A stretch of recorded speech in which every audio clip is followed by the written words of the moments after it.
Hey, what's up? My name is Henry and I'm an engineer, stock investor, real estate investor out of San Francisco. And I'm just out here trying to give you a different perspective on finance and success in life. Today, I'm going to react to the dangers of thinking too much and thinking too little. That's from the School of Life. So let's see about this one. I think it's always a balance. I think it's tough. There are a lot of guys that, hey, I don't want to think about it. I don't even want to bother with it. And then there's guys that will just drive themselves crazy overthinking things. So let's see what they got. Thinking about ourselves, our feelings, our past, our desires and our hopes is a hugely tricky task that most of us spend a good deal of effort trying very hard to avoid. We keep away from ourselves because so much of what we could discover threatens to be painful. We might find that we were, in the background, deeply furious with and resentful about certain people. Avoiding stuff that bothers you, that's on your mind, is the worst. That is the worst. And just trying to not think about it, that's a bad idea. We were only meant to love. We might discover how much ground there was to feel inadequate and guilty on account of the many errors and misjudgments we've made. Oof. We might find that though we wanted to be decent, law-abiding people, we harboured fantasies that went in appallingly deviant and aberrant directions. Thinking we might crazy recognise stuff. how much was nauseatingly compromised and needed to be changed about our relationships and our careers. We don't only have a lot to hide, we are liars of genius. It is part of the human tragedy that we are such natural self-deceivers. Our techniques are multiple and We do love to trick ourselves to believing stuff. And I do the same thing. That's like everybody. I'm really good at convincing myself of stuff. close to invisible. Two are worth focusing on in particular: our habit of thinking too much and our habit of thinking too little. When we think too much, in essence, we're filling our minds with impressive ideas which blatantly announce our intelligence to the world, but subtly ensure we won't have much room left to rediscover long-distant feelings of ignorance or confusion, upon which the development of our personalities may nevertheless rest. Wow. We perhaps write dense books on the role of government bonds in the Napoleonic Wars, or publish extensively on Chaucer's influence on the mid-19th century Japanese novel. Filling our minds with We some secure junk. degrees from institutes of advanced study or positions on editorial boards of scientific journals. Our minds are crammed with arcane data. We can wittily inform a dining table of guests who wrote the Enchiridion, Epictetus.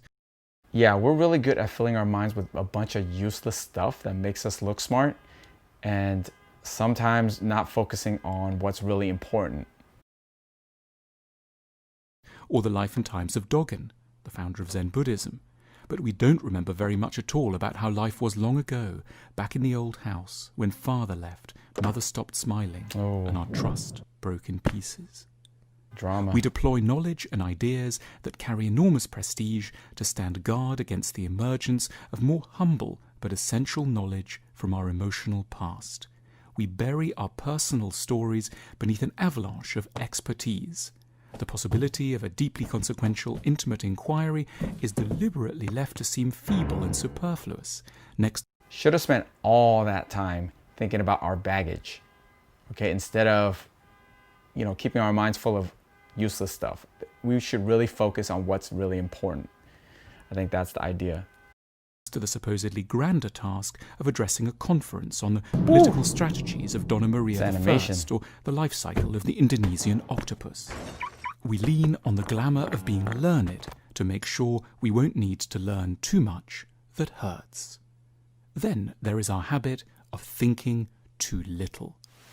Here we pretend that we are simpler than we actually are, and that too much psychology might be nonsense and fuss about nothing.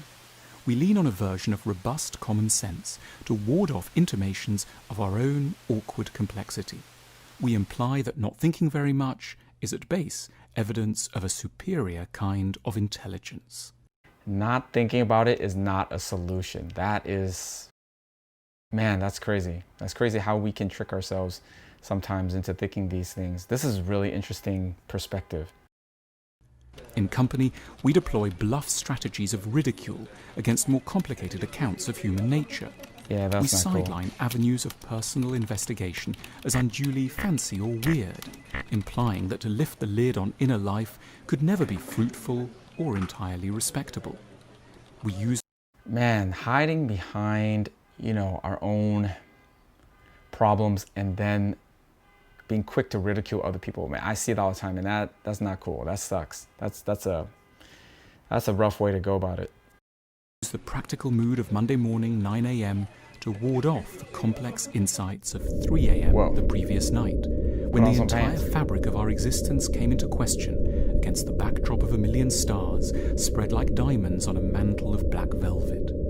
Deploying an attitude of vigorous common sense, we strive to make our moments of radical disquiet seem like aberrations, rather than the central occasions of insight they might actually be. We appeal to the understandable longing that our personalities be non-tragic, simple, and easily comprehended, so as to reject the stranger but more useful facts of our real, intricate selves.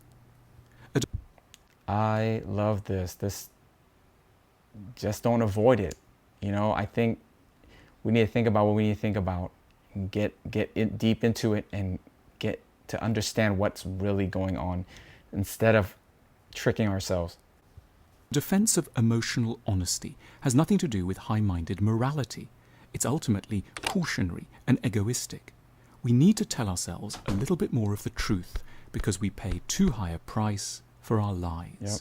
Through our self-deceptions, we cut ourselves off from possibilities of growth.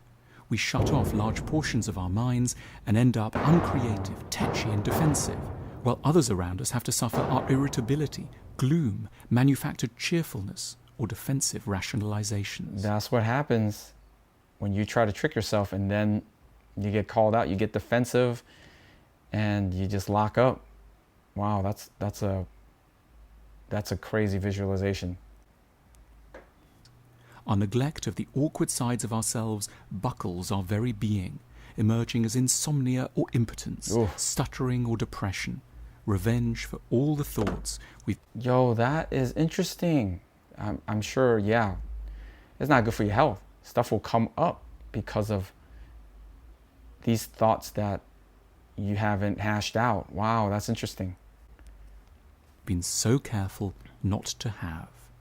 Self-knowledge isn't a luxury so much as a precondition for a measure of sanity and inner comfort.